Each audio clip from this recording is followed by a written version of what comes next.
All right, guys, today we got a 1993 first-gen Cummins, came in for a bad vibration. Using our vintage 1970s bubble balancer, we found that some of the tires were over 10 ounces out of static balance. That's a lot. So the customer bought a set of new tires, and that made the truck ride way better, but it still had a vibration. So here, if you look at the data we collected with our vibration analyzer, you can see with the old tires, we had over 2 G's of vibration between 70 and 74 miles per hour. And with the new tires at the same speed, it was reduced to 0.6 G's. That's a massive reduction in the amount it was vibrating. However, it still had a vibration. So the vibration data that I just showed you was only collected from one vibration sensor. When we still had a vibration, that's when I pulled out the IVA, the Intelligent Vibration Analyzer. This one has 4 vibration sensors, one at each corner of the vehicle. So here's the results from using the Intelligent Vibration Analyzer.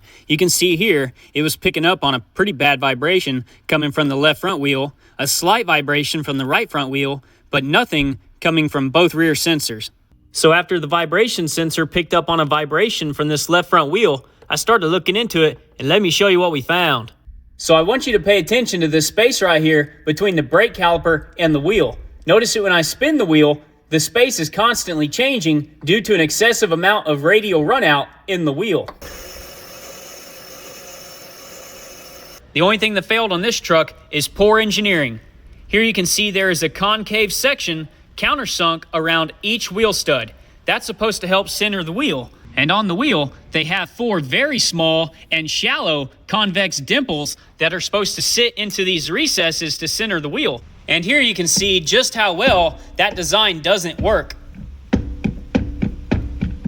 So to fix this issue, we're converting this over from a stud-centric setup to a hub-centric setup with this 3D printed wheel alignment sleeve.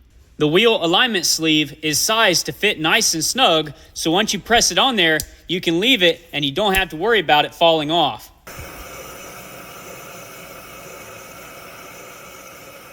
All right, let's go ahead and check out the results after installing the wheel alignment sleeves. So at the same speed, 70 to 74 miles per hour, we're now down to approximately 1/8 G of vibration, where previously, without the sleeves, we were over 1/2 G of vibration. This made a massive difference, and according to the customer, this thing now rides like a Cadillac. And I gotta say, this is about as good as you're gonna get for a first-gen Dodge covered wagon. So if you want a pair of these wheel alignment sleeves for your first-gen Ram, you can purchase them on the Strataman Automotive Shopify page.